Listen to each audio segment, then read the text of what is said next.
You know, tonight, one of everybody's favorite subjects, especially here in New York. I'm talking about dogs. Yes, they are called best friends for a lot of good reasons. Aside from the loyal companionship, many dogs are trained for service work, security, therapy, and health care. Clearly, dogs are making a big difference. So we asked Joe Wallman to take a little closer look for us tonight.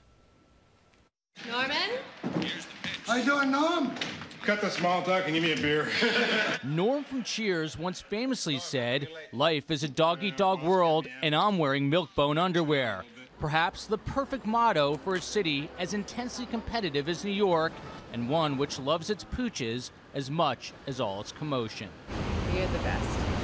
But here, dogs are so much more than just man's best friend, like Ollie, who spends his free time volunteering with hospital patients. Ollie loves it. He knows when he's coming up to the hospitals because he has a different leash, and he has a bandana at some of the hospitals. Ollie offering up more than just his rugged good looks. Studies show that blood pressure gets reduced, that patients heal faster. Do you like Angel? A lot or a little? This much. Like Ollie, Angel works with patients too. Roll over. But this cuddly King Charles Cavalier spends her time helping young children battling cancer at New York City's Ronald McDonald House. The Ronald McDonald House really is a home away from home. We try to give them some sense of normalcy while they're here fighting that insidious disease. Dave Fry, who helps run the famous Westminster Kennel Club show, started his own nonprofit on the side, Angels on a Leash. It helps create and administer therapy dog programs all around the country. To see Angel, I think it makes her feel happy. Does it make you feel happy? Yeah. And no one really feels quite as happy as when they're feeling secure. Sitzen. Bear. Platz. Taking his commands in German, Rottweiler Bear is trained in Schutzhund, a three-part program that teaches purposeful sniffing, obedience, and protection. Well, the time when I moved here, I was single, and it meant everything. I mean, he was my protection unit. My dog, Mabel Rose, thinks she's leading the pack, but it's really Miguel Rodriguez who owns and runs City Dog Pack. A Marine, he handled bomb-sniffing dogs in Iraq, and there he says his dogs performed the most important job possible. The dogs that we worked with saved a lot of Marines' lives. I mean, they found a lot of IEDs, which are roadside bombs, that we could have found ourselves a little bit too late. We could have actually been blowing up ourselves. For a city which spoils its dogs a little bit too much, Rodriguez says, believe it or not, your dog will be most happy if you treat it like one. A dog that is enriched, that gets fulfilled with activities, food, exercise, those are the happiest dogs. I'm doing a bad job with my girl. I spoil her too much. No, she's one of our favorites. So here's a case with this guy. I mean, a dog saved his fellow Marines, and now what a great way he's giving back. It's really amazing. You know, he was overseas in Iraq. He enlisted. He volunteered. He went there. Ended up, you know, he's in love with dogs. He ended up handling bomb-sniffing dogs over there. There was more than one occasion where one of these dogs, which is a serviceman, actually saved him and his fellow Marines. Powerful stuff. Now he's back. Now he's actually finishing up a degree at the John Jay College of Criminal Justice, and he wants to train police dogs. He does great work. work. Good for him. Yeah, like it. Really. Great story. Thanks for bringing it to us. Appreciate it. Thank you, Joe. Take care of your dog, too, right? Will do. Let's talk a little bit more about it right now because Dr. Woody is here.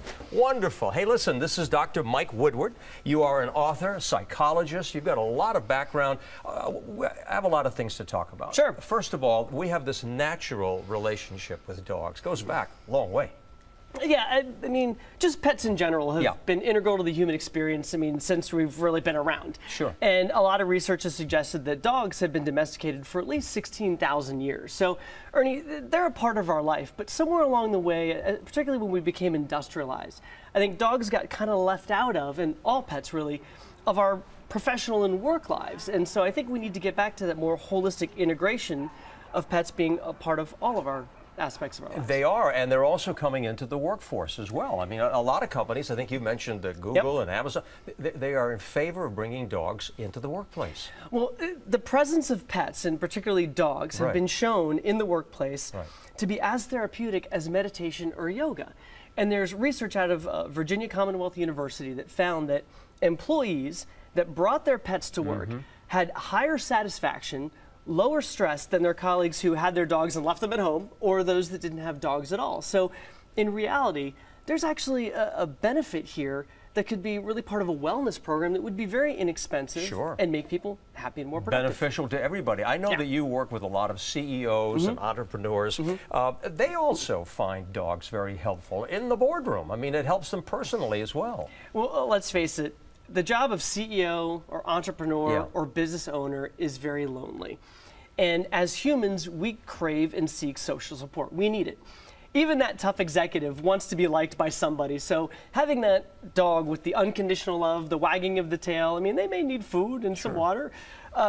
That can really help soothe them, and it can help get them out of, I think, that level of stress, that concern, and the complexity of their worlds into the simplicity and happiness of a very simple, happy dog. They help us in so many ways, and even on a personal level, children, I've seen that. I mean, it teaches kids, you know, to really have responsibility and also to respect dignity of all life. It's a great experience to watch children around dogs, and I grew up with my dad as a veterinarian, and so seeing kids get that there is a responsibility, that they have to take care of that dog, especially because they really can't take care of themselves for the most part. So it's a great sort of training ground for young kids. Dr. Woody, thanks for being here. Take care of your dog, because I know you have a good dog. I will. Yeah, enjoy. Thanks for being here.